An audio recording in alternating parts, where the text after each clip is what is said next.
कोई व्यक्ति दूसरे का अपमान क्यों करता है? क्या आपने कभी विचार किया है?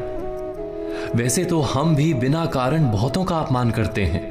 हमारा अपना अपमान भी बहुत बार होता है। संसार का सारा व्यवहार एक दूसरे का अपमान करने पर टिका है। जैसे पति अपनी पत्नी का अपमान करता है, पिता अपनी संतानों का अपमान करता है, नौकरी देने वाला अपने नौकर का अपमान करता है, अर्थात जो भी बलवान है वो निर्बल का अपमान करता है।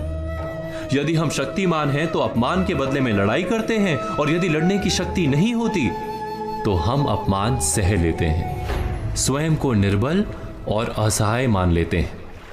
हमें छोटे होने का एहसास होता है।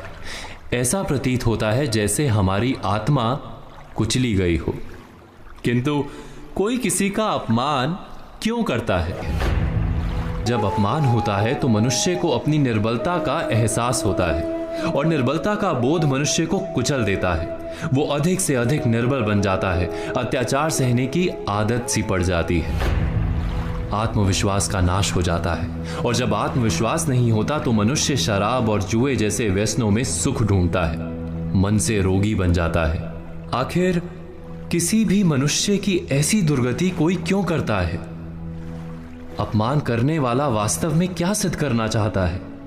कभी गहराई से विचार किया है? वास्तव में हम किसी का अपमान करते हैं उसकी निर्बलता सिद्ध करने के लिए, ये बताने के लिए कि हम अधिक शक्तिमान हैं। अर्थात वास्तव में अपमान करने वाला स्वयं अपने आप को शक्तिमान या बलवान सिद्ध करने का प्रयास कर रहा है।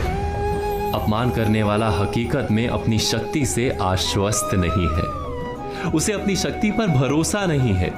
दूसरों को चुनौती देकर वो अपनी शक्ति पर विश्वास प्राप्त करने की कोशिश करता है। क्या ये सच नहीं? जब हम किसी का अपमान करते हैं तो वास्तव में इतना ही प्रकट करते हैं कि हमें अपने बल पर भरोसा नहीं। हमें ये संसार एक अविरत संघर्ष प्रतीत होता है, कभी ना रुकने वाली एक जंग सी दिखाई देती है। हम अपने निकट आने वाले सभी को प्रतिद्वंदी मानते हैं, फिर वो पति या पत्नी ही क्यों ना हो। हमें निरंतर लगता है कि हमें अपनी शक्ति सिद्ध करनी होगी, अन्यथा हमारा शोषण होगा, हम किसी के गुलाम बन जाएंगे। किंतु क्या हमने कभी विचार किया है कि दूसरों को प्रतिद्वंदी अर्थात दुश्मन मानने के बदले कलीग मान लें, हमारी सहायता करने वाले सहयोगी मान लें, अर्थात दूसरे व्यक्ति को प्रेम करें तो उसका अपमान करना आवश्यक ही नहीं होगा।